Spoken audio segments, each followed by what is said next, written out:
సాధారణంగా 45 నుండి 55 ఏళ్ల మధ్యలో ఆడవారికి పీరియడ్స్ ఆగిపోతాయి. దీంతో సంతానం కలిగే దశ కూడా పూర్తవుతుంది. కానీ ఈ మధ్య కాలంలో 30 నుండి 40 ఏళ్ల మధ్యలోనే ఆడవారిలో ఋతుక్రమం నిలిచిపోతుంది.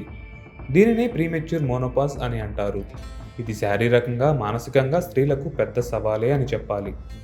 అందులోనూ 30 ఏళ్ల తర్వాత పిల్లలను కనాలనుకునే వారికి ఇది శాపంగా మారుతుంది. ఈ ప్రీమెచ్యూర్ మోనోపాజ్కు కారణాలను అర్థం చేసుకోవడం, లక్షణాలను గుర్తించడం ద్వారా సమయానికి చికిత్స తీసుకొని జీవితాన్ని ఆనందంగా గడపవచ్చు. స్త్రీల శరీరంలో ప్రతి నెల అండాశయాల నుంచి ఒక అండం విడుదలవుతూ ఉంటుంది. గర్భం దాల్చకపోతే అది ఋతుస్రావ రూపంలో బయటికి వచ్చేస్తుంది. ఇది ఎప్పుడూ ఒక సైకిల్ లాగా జరుగుతూనే ఉంటుంది. ఒక వయసు వచ్చాక ఆ సైకిల్ ఆగిపోయి అండాలు విడుదల కావు. దీనినే మోనోపాజ్ అంటారు. 45 ఏళ్లు దాటాక ఈ ప్రక్రియ జరిగితే ఇబ్బంది ఏమీ లేదు. కనీసం 40 ఏళ్లైనా దాటకుండానే మోనోపాజ్ వస్తేనే అసలు సమస్య. చాలా మందిలో మోనోపాజ్ రావడానికి 5 నుండి 7 సంవత్సరాల ముందు నుంచే శరీరంలో కొన్ని మార్పులు జరుగుతాయి. పిట్యూటరీ గ్లాండ్ నుంచి గొనడోట్రోపిన్ లాంటి హార్మోన్లు ఎక్కువగా విడుదలవుతాయి. ఈ సమయంలో ఒక్కొక్కరికి కొన్ని లక్షణాలు కనిపిస్తుంటాయి. శరీరం అంతా లేదా కొన్ని భాగాలలో, అంటే తల మీద, ఛాతీ దగ్గర చర్మం ఎర్రగా కందిపోయినట్లు ఉంటుంది. ఈ భాగాల్లో వేడిగాను, చెమటలు కారిపోతూనూ ఉంటాయి. వీటిని హాట్ ఫ్లషెస్ అని అంటారు. కొన్నిసార్లు నిద్రలోనూ చెమటలు పట్టి పక్కంతా తడిసిపోతుంది. దీనివల్ల చిరాకు, కోపం, అసహనం వంటివి పెరుగుతాయి.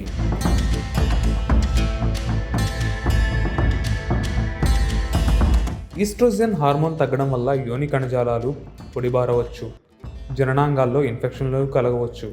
సెక్సువల్ లైఫ్ మీద ఇంట్రెస్ట్ లేకపోవడం, సెక్స్ను ఆస్వాదించలేకపోవడం జరుగుతాయి. కొందరికి ఏకాగ్రత కుదరకపోవడము, ఉన్నట్లుండి ఆలోచనలు స్తంభించిపోవడము, మతిమరుపు కలగడం లాంటివి కలిగి రోజువారీ పనులను చేసుకోనివ్వవు. తరచూ యూరినల్ ఇన్ఫెక్షన్లు, యూరిన్ను కంట్రోల్ చేసుకోలేకపోవడం, తుమ్మినా దగ్గిన యూరిన్ లీక్ అవ్వడం లాంటి సమస్యలు కూడా తలెత్తుతాయి. ఎముకల్లో బలం తగ్గిపోతుంది. చిన్నపాటి గాయాలకే ఎముకలు విరిగిపోయే ముప్పు కూడా ఉంటుంది. ఇలాంటి లక్షణాలను బట్టి డాక్టర్లు మోనోపాజ్ను అంచనా వేస్తారు.